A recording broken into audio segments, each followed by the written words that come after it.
ఈ ఇద్దరు భాగస్వాములు పార్ట్నర్స్ హోటల్లో ఎంతో ఇష్టంగా తింటున్నారు. ఇంతలో మరో ఇద్దరు బైక్పై అక్కడికి వస్తారు.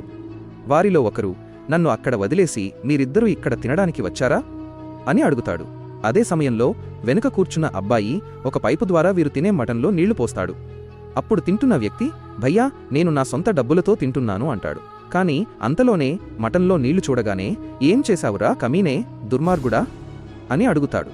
దానికి వాడు, అది నేను మొక్కలకి నీళ్లు పోయడానికి ఒక జుగాడ్ ఉపాయం చేశాను అని చెబుతూ క్షమాపణలు అడగడం ప్రారంభిస్తాడు. కాని తింటున్న వ్యక్తి, శారీలు వద్దుగాని నువ్వు నా మటన్ పాడు చేశావు, ఇప్పుడు నువ్వే ఆర్డర్ ఇచ్చి తెప్పించాలి అని అంటాడు. దాంతో వాడు బైక్ దిగి వచ్చి, అరే మిత్రమా, నువ్వు అనవసరంగా కోప్పడుతున్నావు, ఈ దాబాలో ఎన్ని ఐటమ్స్ ఉన్నాయో అన్నీ ఆర్డర్ చేద్దామని చెప్పి వెయిటర్ను పిలుస్తాడు.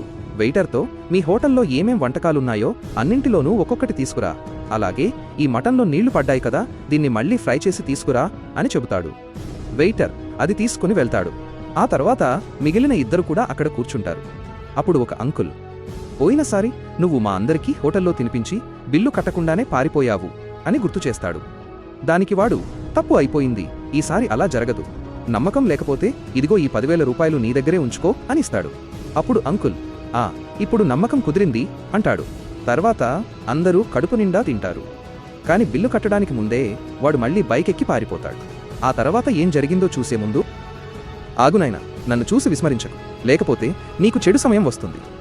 ఒక్కసారి కామెంట్లలో హర్ హర్ మహాదేవ్ అని రాసి వీడియోకి ఒక లైక్ చేసి ఛానల్ను సబ్స్క్రైబ్ చేయి. నీ ప్రతి కోరిక నెరవేరుతుంది. అసలు విషయం ఏంటంటే, వాడు ఇచ్చిన ఆ 10,000 రూపాయల నోటు నకిలీది, ఫేక్ నోట్.